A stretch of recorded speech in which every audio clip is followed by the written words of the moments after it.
En ces premiers dimanches du temps des carêmes de l'année liturgique C, les chrétiens de la paroisse Bienheureux Honorite se sont réunis pour une célébration eucharistique présidée par les révérends Père Francis, le vicaire de la paroisse Saint-Jean-Baptiste de la Salle Kijeu. Au cours de cette célébration, l'officiant du jour dans son homélie tirée dans les livres de Saint Luc, Luc le chapitre 4, versets 1 à 13, il a exhorté les fidèles à la reconnaissance de la gratitude de Dieu dans notre vie, surtout à ne pas être ingrat dans notre vie quotidienne. En plus, il a demandé aux fidèles chrétiens de persister aux tentations comme l'a fait le Christ face au diable, à la convoitise du bien matériel et au pouvoir du monde, ainsi qu'à la gloire du monde qui a une fin. Les trois lectures que l'Église nous a proposées aujourd'hui, nous verrons cette action, la marche dans la foi. Amen.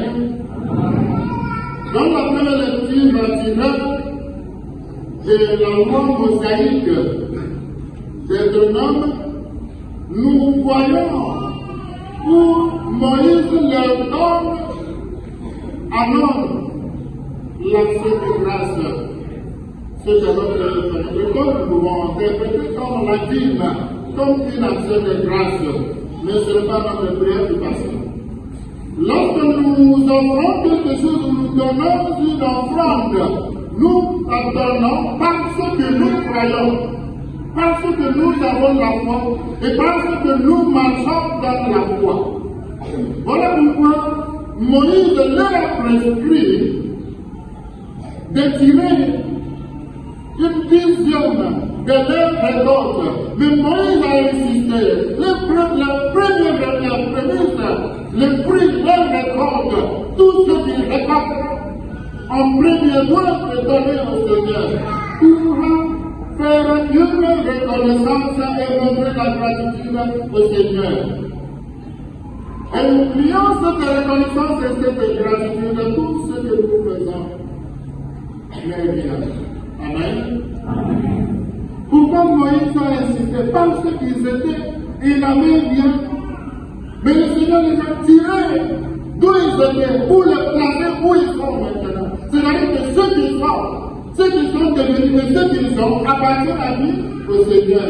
Pourquoi aujourd'hui l'Église de Christ à Colbézi nous recommande les prêtres, nous appelle que nous puissions parler sur la lettre pastorale de l'évêque, ce qu'il appelle l'évangile de la fraternité. Amen, amen. L'évangile de la fraternité. Mentionnons maintenant ces trois étapes de la tentation. Nous sommes tentés par ces choses-là dont nous avons nécessairement besoin dans notre vie. Première étape de la tentation, il y a le processus, il y a aussi la méthode. Le diable vient. Et lorsque nous parlons de diable, ce n'est pas un être humain. Mais ce diable peut prendre la chair ou une personne pour nous cibler. Mais lorsque le diable, c'est la conscience, ta mentalité toi-même. C'est que tu penses toi-même. C'est que tu es devenu. Et lorsque tu es bien assis ou assise, tu commences déjà à réfléchir. C'est-à-dire que tu peux déjà laisser vide pour que le diable puisse entrer. Et il ne tente pas les choses dont nous n'avons pas besoin. Mais ce sont des choses dont nous avons nécessairement besoin. Première étape, Jésus ayant reçu le baptême. Et on peut se poser la question, pourquoi après le baptême, nous tous, nous sommes des fils et des filles de Dieu? Et pourquoi nécessairement que nous soyons tentés, et dans ce que nous sommes, après avoir reçu le Saint-Sacrement, Après avoir reçu l'Eucharistie, nous avons toujours cette tentation. On nous dit, Jésus lui-même, ayant reçu le baptême, fut conduit par l'Esprit. La Bible n'a pas cité que l'Esprit qui l'a conduit. Fut conduit par l'Esprit au désert où il fut tenté par le diable. Amen. Ça nous donne déjà l'image ou l'impression que la tentation n'est pas un péché. Vous comprenez cela? Vous comprenez? Amen. Vous comprenez, la tentation n'est pas un péché. Mais le péché, c'est la réalisation de cette tentation. Tu as été tenté, tu as vu un morceau de pain ou tu as vu un billet d'argent. Appartenant ce président. Mais l'homme a gardé ça. Et pour garder ça bien pour lui, tu le prends. Tu mets dans ta poche. Tu as bien gardé, n'est-ce pas? Oui. Donc tu dois être tenté, tu dois être attiré vers votre billet. C'est ce moment de la nation dans le billet n'est pas un péché.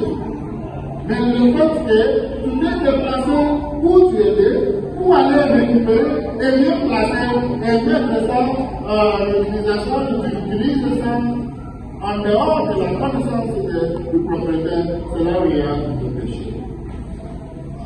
Jésus nous donne déjà l'exemple, parce que Jésus est semblable à nous et c'était le péché.